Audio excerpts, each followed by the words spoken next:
পৃথিবীর প্রধানমন্ত্রী হিসেবে আপনি কি কি করতে চান স্যার? সেই তো অনেক কিছু।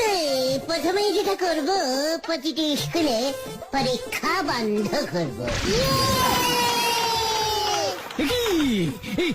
ওইসব কি বলছে হরেন? গরমের ছুটি 3 মাস, শীতের ছুটি 3 মাস, পুজোর ছুটি 6 মাস করে দেব।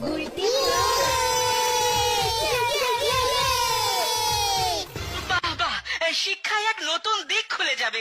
আর কি করতে চান স্যার? ভাবছি টাকা সিস্টেমটাই তুলে দেবো। এই টাকাই যত নষ্টের গোড়া, টাকাও থাকবে না, ঝামেলাও থাকবে না, গরিব বড়লোক সব সমান সমান হয়ে যাবে। বাহ বাহ, দারুণ চিন্তা, দারুণ চিন্তা। কিন্তু মানুষ জিনিসপত্র কিনবে কি দিয়ে?